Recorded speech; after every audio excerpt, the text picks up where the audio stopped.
Welcome to your daily dose of anime recaps, where we'll actually be recapping a Korean manhwa called A Boy in an All-Girls High School. Why is our protagonist the only boy in the entire high school, famous for its expulsion of other male students? Will his time there be hell or paradise? Like this video if you'd like to know the answers to those questions, and subscribe to our channel if you'd like to see more recaps just like this one. It is nighttime in Cheongnam City, and a chase is happening in the streets below the twinkling skyline. Our main character, Fang Ken, is giving chase to a purse snatcher with his good friend Yang Hong Kai. They corner the criminal in a dead-end alley, and after a brief scuffle, they get the purse away from him and bring it back to a pink-haired student of the Cheongnam City All-Girls High School, Ding Han. Another of Fang Ken's friends, Jin Juan, who was supposed to help with the chase, has actually been flirting with the student victim instead.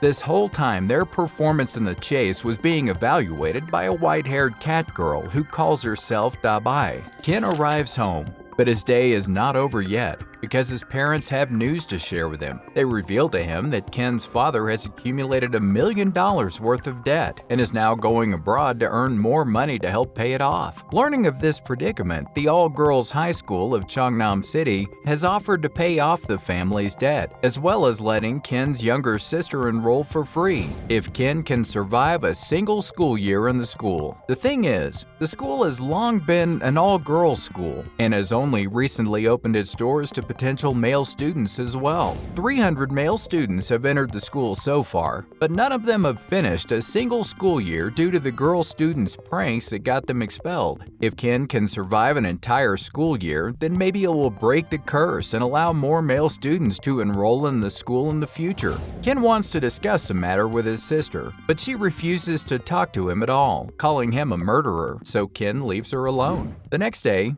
Ken has a meeting with Principal Lee, who explains the situation to him in full detail. Ken agrees to the proposal, thinking of how great going to this school will be for his sister, as long as he can keep you-know-what in his pants for an entire year and not get expelled. After the meeting, Ken goes on a walk along the school grounds to clear his head, and he heads towards the lake. His moment of peace is shattered, however, when he accidentally spies upon a black-haired girl bathing in the lake. Before he can sneak away, the girl catches him looking and freaks out. The next morning before class, Ken spots her at the school gates wearing a student council armband on her sleeve, and he learns that her name is Songdao Naijang. Speaking of the first day of class, to avoid a confrontation, Ken is dressed up a bit so he can scout the situation before starting his school year properly. He is assigned a seat next to Ding Hanyu, the girl whose purse he helped get back in the intro to the story. Hanyu gives him a quick rundown of the students he has to look out for in the following year, because they are the ones responsible for the boys' expulsions. They are called the Four Witches or the Four Devils, and they are the red-haired Zhao Moya, the pink-haired Tong Weiwei, the blue-haired Lu Tongfei, and the dark-haired Nangang Zhaozhui. Hanyu's explanation is cut short by a blonde student sitting nearby, who bullies her into doing her class chores for her, and Ken takes pity on her and helps her out. Between classes, Zhaozhui puts down her gaming console and reads a spread of tarot cards. She instructs the other three devils to leave Ken alone, although she doesn't elaborate why. The other three devils disagree with this and vow to follow the plan of expulsion. Seeking revenge for her involuntary exhibition, Naijang catches Ken changing in his own room later that day. Ken tries to stop her from causing a scene, falling on top of her, which makes Naijang freak out and kick Ken in the most vulnerable spot. Not considering the low blow as a satisfying enough ending to their mutual accidental exhibitionism, she challenges him to a duel to settle their honor at midnight in the gymnasium building. Ken reluctantly agrees to the duel and wins easily, even though the student council member has brought her wooden katana to fight him with.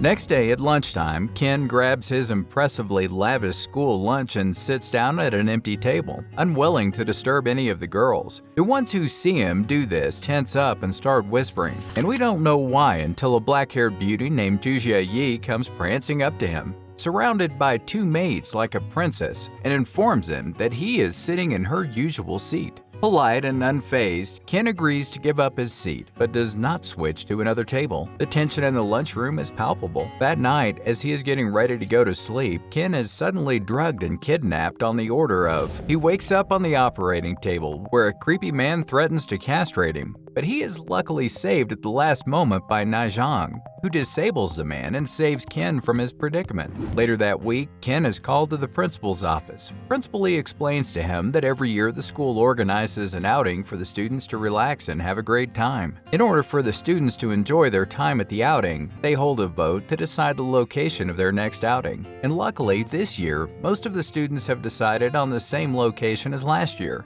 which will help cut down on the cost of the trip. However, Tongfei Lu, the blue-haired devil, doesn't want to go to the same location as last year. Her vote, being the student monitor for the trip, counts a lot, and if she can't be persuaded to change her vote to the same location as last year, then the school will have to reconsider. Feng Qi asks what this has to do with him, and the principal informs him that if he doesn't manage to persuade her and the school goes beyond the budget, then his scholarship will be gone, as well as the scholarship of his sister, and the school will not pay off his family's debts. As a bonus, if they end up going to the spot the principal is thinking of, Qi will also get to see the girls in swimsuits. He talks to Tongfei Lu, who ends up agreeing to change her vote due to peer pressure from the other three devils. On the way back from the principal's office, he accidentally goes into the girls' changing rooms, where he catches Yi changing. The princess-like girl is not perturbed by this and keeps calm as Ken takes pictures of her to use as defense against her in case she wants to become violent again or get him kidnapped. While he's doing this, Yi produces a small weapon which she throws at his feet. Ken freaks out, but the grenade-like weapon produces no bang and does not damage him in any way. Yi reveals to him that she just used a data grenade, which will erase the pictures he just took of her on his phone. She also points to the security camera, which has been recording their interaction this whole time, and she can use that footage against him and get him expelled.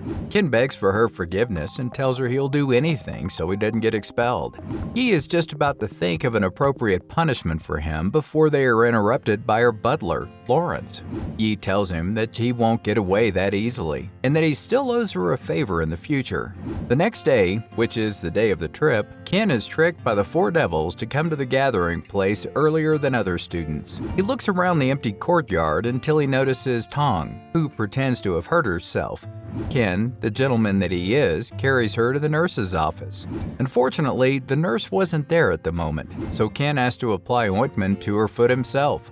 After he leaves, the four devils come out of their hiding place in the nurse's office where they have been peeping all along. They were planning to catch Ken doing something unsavory with Tong, but since nothing happened, they feel cheated and disappointed. Not giving up on their plan to expel Ken by the end of the school trip, they arrange for Weiwei to sit next to him on the plane there. The rooms of the hotel the students are staying in on their trip are arranged so that the students would end up having to share a room in pairs. Lu, being the monitor of the trip, is tasked with assigning rooms to pairs of students. Since the students have already paired up previously before the trip and because Ken is new, nobody arranged to sleep in the same room as him. Being the last two people on the list, Lu and Ken are suddenly forced to share a room at the hotel. Lu tries to haggle with the hotel staff, but since the hotel has no free rooms left, she reluctantly agrees to share a room with Ken. That same evening, Ken's sister Lan meets with a blonde man named Yao Cheng in secret because he claims that he knows something about a girl named Yao Yao. He reveals to her that Yao Yao used to have a crush on him, but since she was beautiful, Ken got jealous and confronted the girl on top of a cliff, where she refused his advances and he ended up pushing her down the cliff to her death. Ken arrives at the beach and beats up Yan Chen, who runs away, and he tells his sister that Yao Yao's death was an accident after they had a fight the night before she died. Lan doesn't listen to him at all, calls him a murderer, and runs off. Meanwhile, the three devils, minus Xiao Zhui, are considering drugging Ken's dinner that night. They sneak into the kitchens, distract the staff, and drug the food on Ken's tray. Dinner goes as planned. Ken eats his dinner, and the students retire to their hotel rooms. Lu stays up all night in her bed, anticipating an attack from a deranged Ken. Tong and Moya stay up all night as well in front of the door to their room, in case their friend and partner in crime requires assistance. Ken, however, sleeps throughout the night, foiling the devil's plan wholesale. Disappointed by his lack of reaction, the three devils decide to test the drug out on a random man they meet in the bar the next day, who happens to be Yuan Chen. He is wasting his time in a bar because Ken told him to clear the Yao Yao situation with Lan. Wei Wei, the more adventurous of the three, chats with the man at the bar while sipping the drug into his drink before quickly removing herself from the situation.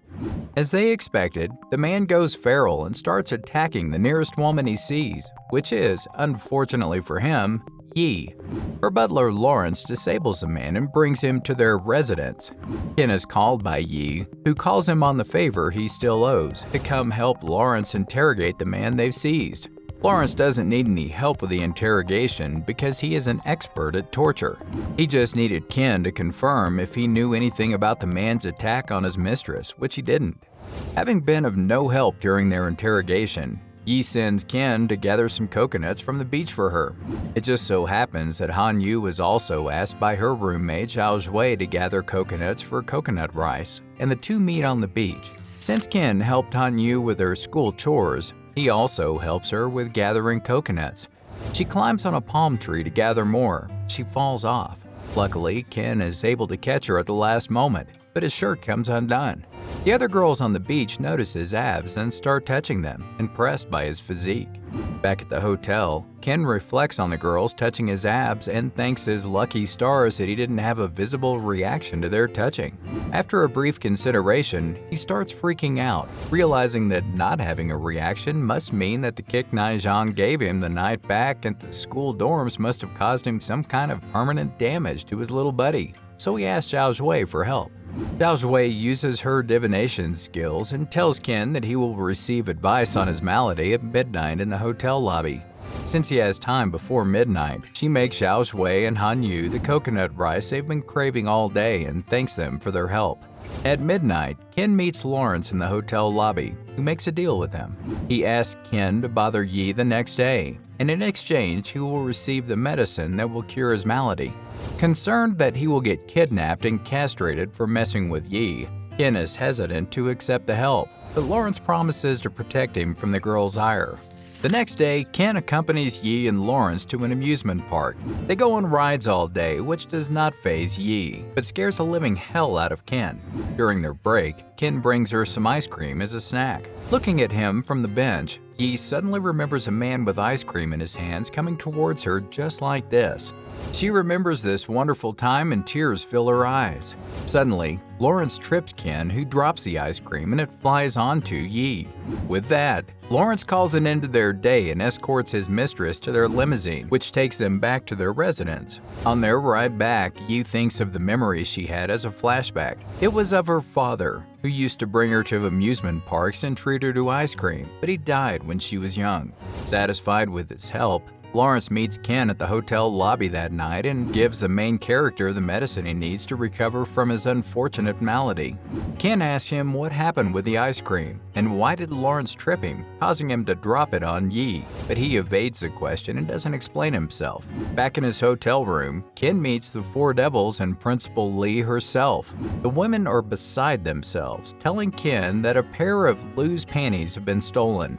They point out that he is the only suspect, since he shares a room with Lu, but Ken protests, saying that he was at the amusement park all day. The women simply instruct him to go look through his belongings and see if the panties are there. To his horror, Ken finds the missing pair of panties in his travel bag, which he presents to the women, but he protests his innocence. Luckily, Lawrence shows up just then and confirms Ken's alibi for the day.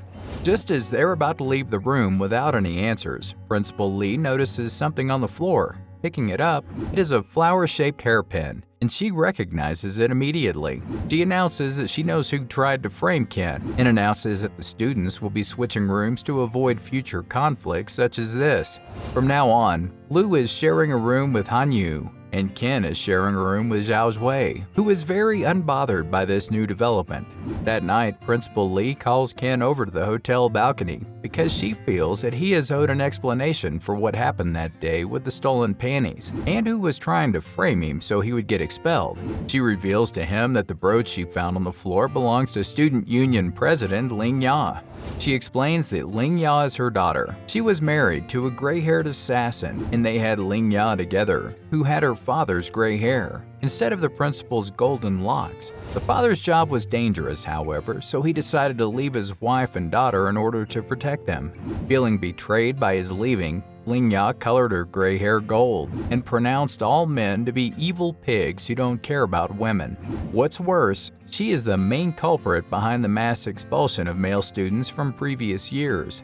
She is the one orchestrating the female students to trap the male students in unpleasant situations they couldn't get out of without eventually succumbing to their true nature, which gets them expelled.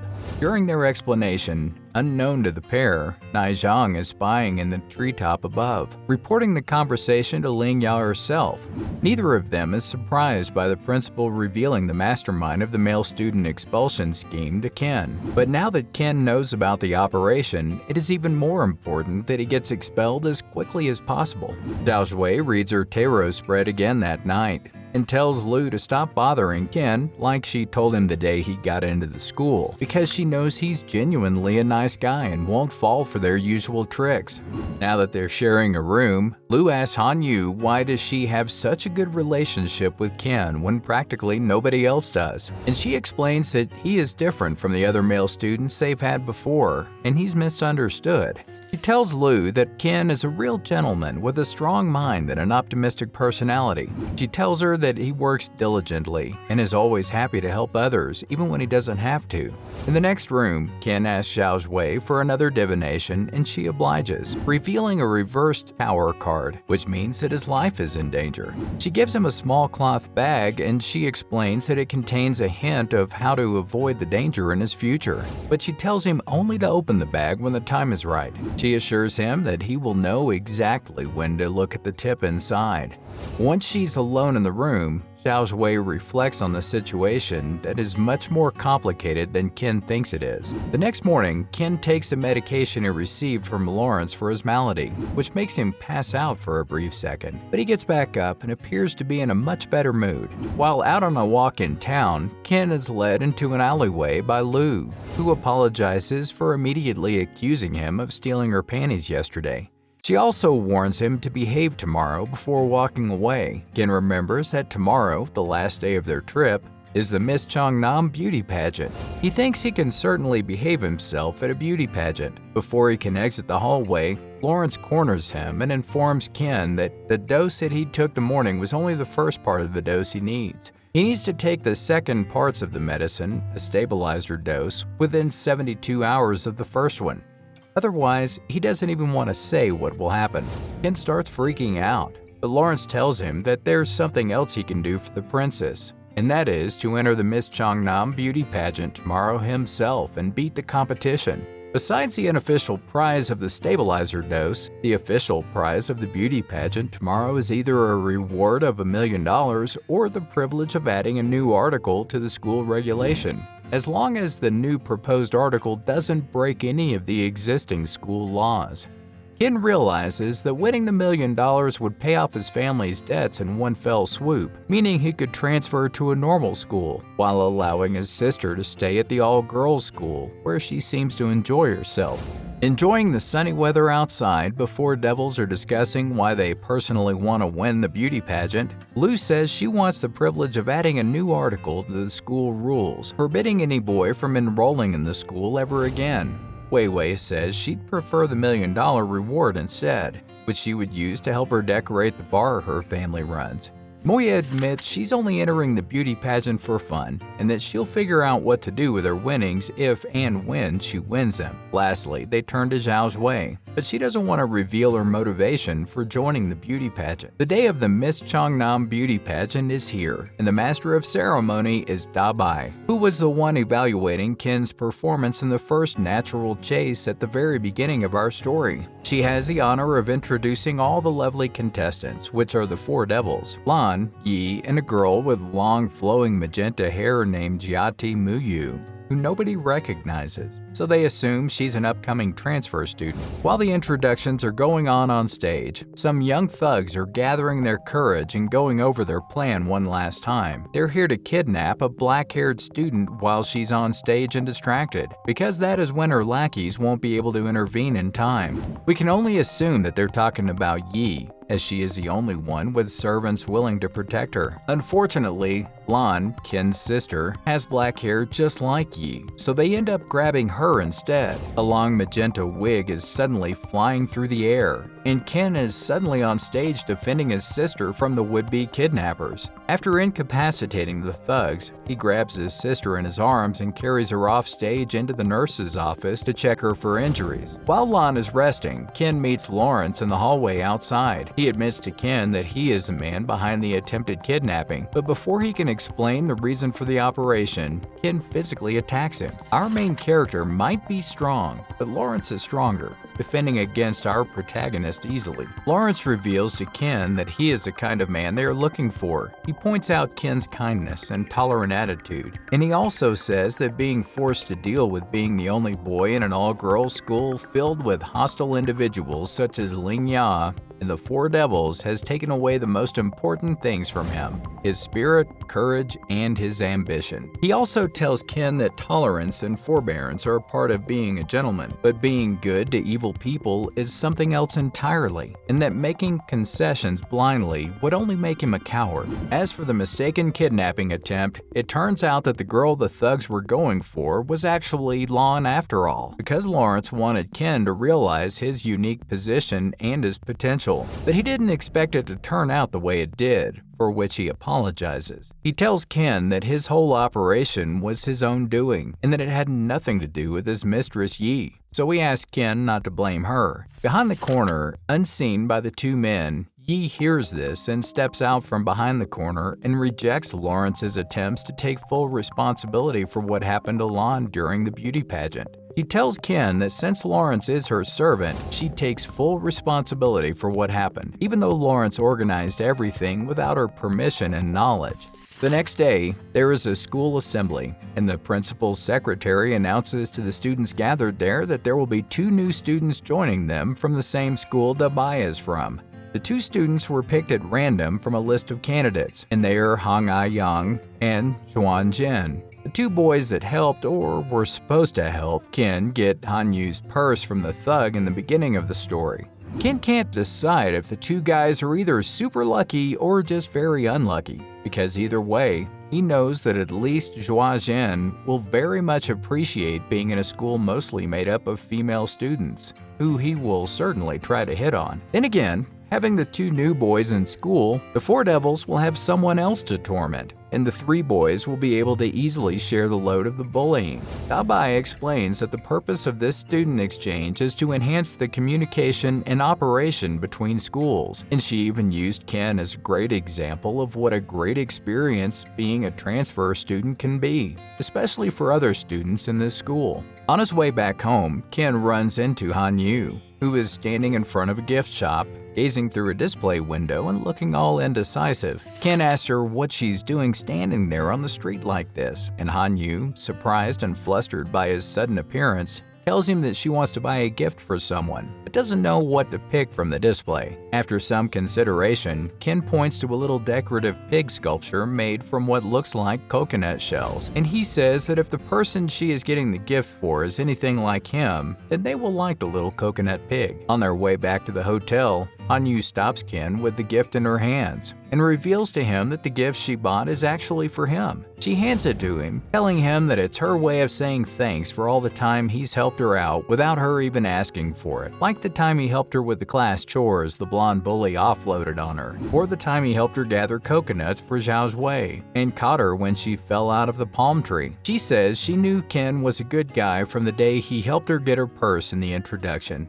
While Han Yu gives Ken his present, Dabai meets up with Lan in another part of town in order to discuss the Yao Yao incident and find out why Lin insists on calling her own brother a murderer. We see her pained expression, but we don't get to hear her reply. Back at the hotel for one last night, Ken notices Lu practicing swimming in the hotel pool with the help of a bodyboard to keep herself afloat because she apparently can't swim. Ken feels bad about spying on her, since she clearly doesn't want others to knows she can't swim. Otherwise, why would she practice at night? It also explains why she didn't go into the water with the other girls all the times they were on the beach during their trip, and maybe even why she was the only one against going to this beach destination in the first place. Why go to the beach if you can't swim, right? Moments later, Ken's accidental spying pays off because Lou's helpful bodyboard suddenly slips out from underneath her, and she starts struggling to keep herself afloat since she can't reach the bottom of the pool with her feet.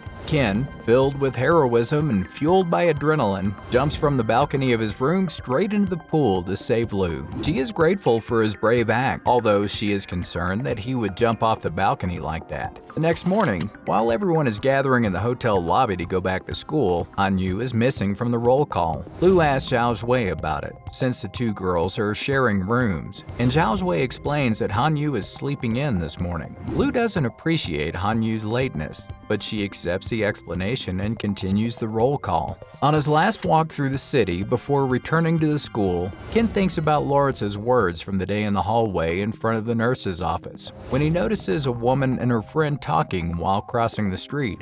The woman is holding hands with her young daughter, who is fascinated by a balloon her mother just bought her. Suddenly remembering the little bag Zhao Zhui gave him back in the hotel, he opens it up and takes out a small slip of paper, reading what's on it. His eyes dart up just in time to see the balloon slip from the girl's hands, the girl releasing her mother's grasp and running into traffic in an attempt to catch her balloon again. Ken doesn't hesitate for a moment, jumping into traffic himself in order to push the girl out of the way from an incoming car. The little bag he was holding falls to the ground along with the note that was inside, and the note says, "Don't move." A screech of tires can be heard from the street, a screaming woman, then a crash. Ken wakes up in the hospital, his head covered in bandages. Yuan Jin appears beside his bedside, a small mustache under his nose, which wasn't there before. Ken asks him what happened, and Yuan Jin explains the situation with the girl, the balloon, and the car crash. He tells Ken that the girl came away from the event unscathed, but that Ken's injuries were so severe that he fell into a coma, and that he's been asleep for several years now. Ken points out Yuan Jin's obviously fake mustache, and that he definitely hadn't been in a coma for years. Yuan Jin is dismayed by his perception skills, but Han Kai-yang, who was silent this whole time, berates Yuan Jin for even thinking up such a stupid prank. He tells Ken that Yi and Lawrence were among the first people on the scene of the accident, and they were the ones to arrange his speedy transport to the hospital. At that moment, Ken thinks of a prank of his own, which he tells the two friends and Dabai, but he asks them not to tell the other students. When they come back to school, Ken is wearing a brand new uniform and is very polite when the other girls talk to him. When the girls notice and call him out for acting suspicious, he apologizes to them, explaining that he lost his memories in the accident. This shocking news makes the four devils reconsider their relationship with Ken. Han-yu is very worried, but Ken takes pity on her and tells her the truth as well. Ken is talking to Han-yu. However, a baseball flies through the closed window and he slams into her to save her from the incoming projectile.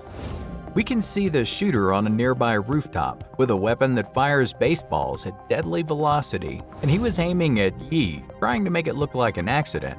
He missed because he was distracted by Lawrence, who had sneaked up behind him.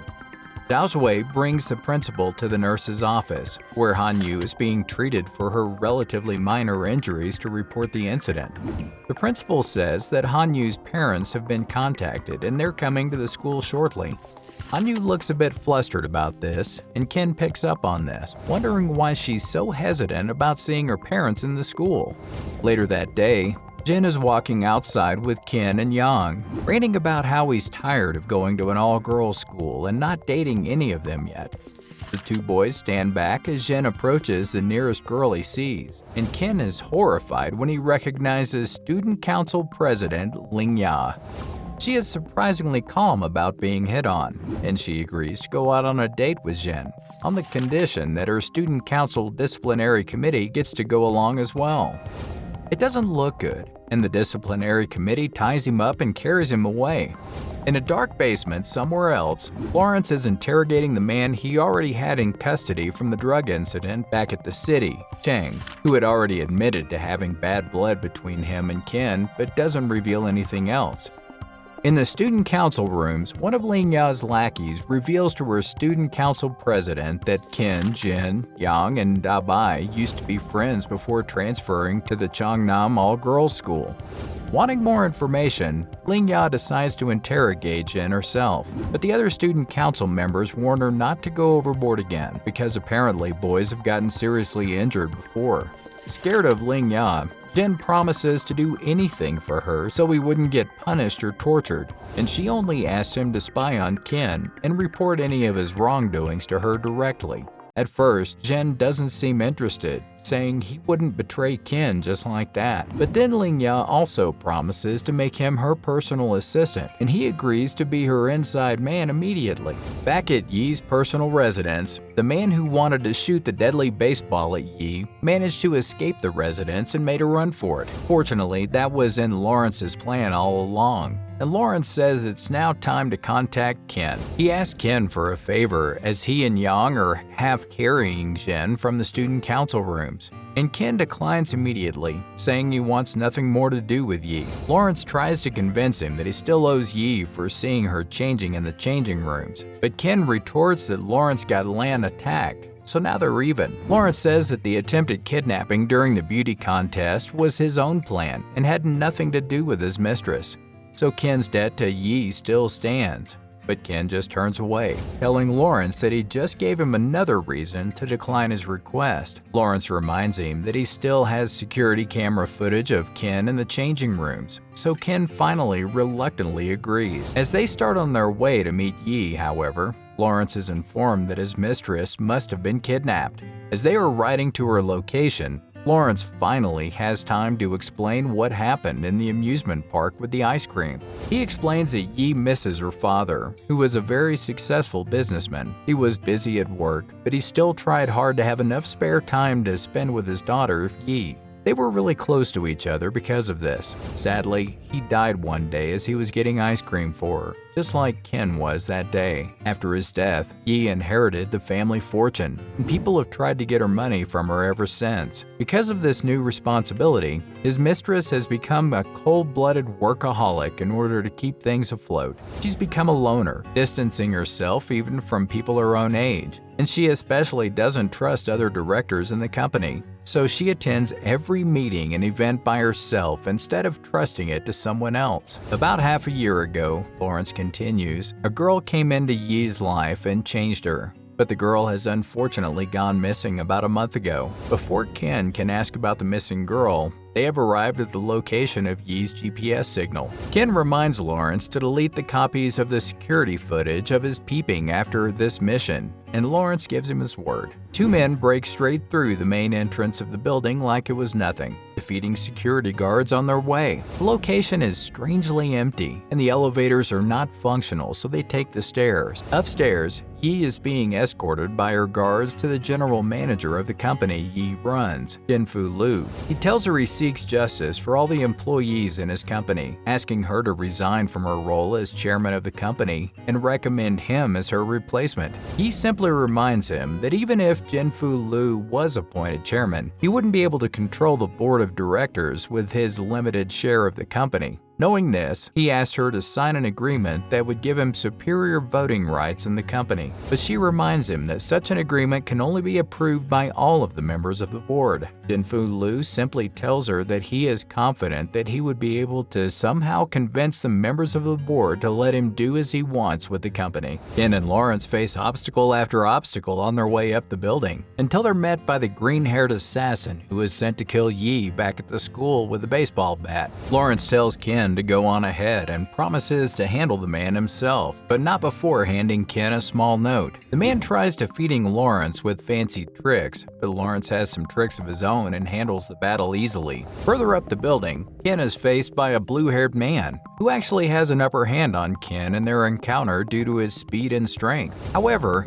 hearing his boss's laughter from the earpiece makes him so nervous he throws up on the spot, giving Ken an unexpected upper hand. He uses the moment to put the fallen earpiece back on the man, who cannot even stand up anymore from his nausea. While taking a quick break from the fighting, Ken reads the note that Lawrence gave him. It explains the rest of the story that Lawrence didn't have the chance to finish back in the car on their way here. The note explains that after her father's death, Yi had always isolated herself in her room after she finished with her work. It only got better when the girls showed up in her life, and with the girls' help, Yi finally found her smile and enthusiasm again. Lawrence revealed that he checked the girl's background on his intelligence network for the sake of Yi's safety. And just when he found something strange, the girl disappeared. That's when the man he was interrogating told him something interesting. He revealed that the girl Yi had become attached to was Yao Yao, the girl Ken had been accused of murdering. But she didn't die that day after all, knowing that people saw her fall off the cliff and then nothing was heard from her again. Ken assumed she had died that day. That just means he'll have to ask Yi about what she knows about Yao Yao. Back in the business meeting room,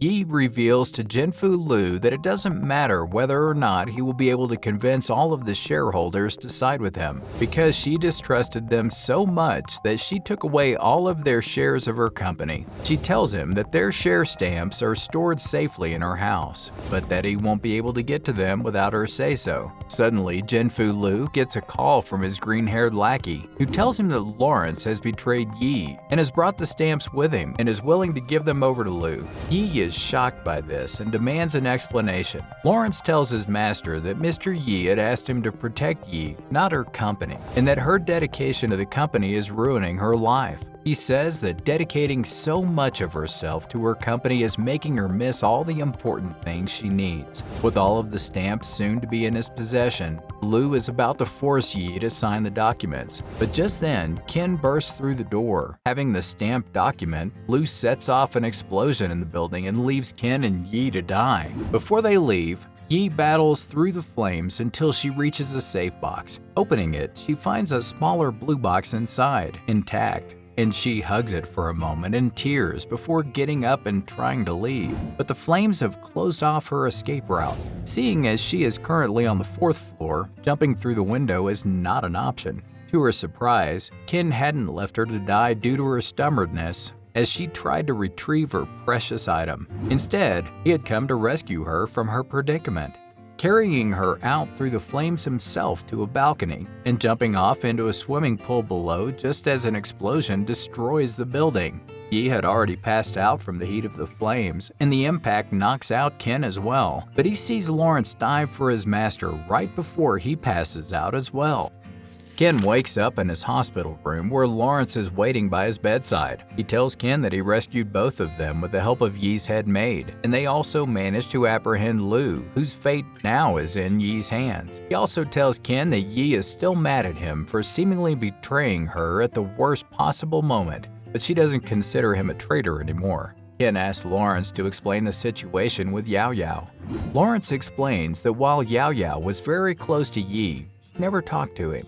Looking into her background didn't reveal anything either, because Yi comes through. He leaves the hospital room before explaining what happened to Yao Yao after her fall from the cliff, using the window, because Yi came in through the door moments later. Yi is about to officially thank Ken for saving her, but the precious moment is interrupted by the three devils. Angry at their intrusion, Yi leaves and the three devils enter instead, gossiping about why Yi was visiting Ken in the hospital. The three devils make up an excuse that they're visiting him in the hospital in the name of the entire class and have brought him fruit. They notice someone had already brought him fruit and question Ken about it, and since Ken doesn't want to betray Lawrence, he says Yi had brought it with her, which just makes the girls gossip more. Wanting for more privacy from the snooping girls, Yi invited Ken to a nearby cafe to talk. The first thing Ken asks her after she sits down is about Yao Yao. Yi explains that she met Yao Yao when she was transferred to Changnam Girls High School half a year ago,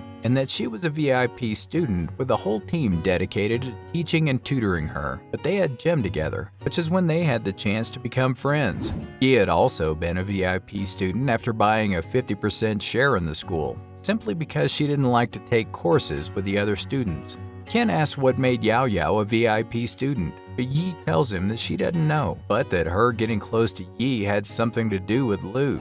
After letting him know that her maids still haven't found Lawrence, the two go their separate ways. After snooping on the couple who are not a couple, Moya notices Liu in a nearby bookstore, checking out a book on how to treat amnesia. She confronts her friend about it, but Lu simply explains that she feels an obligation to help Ken with his amnesia, as she is a class monitor.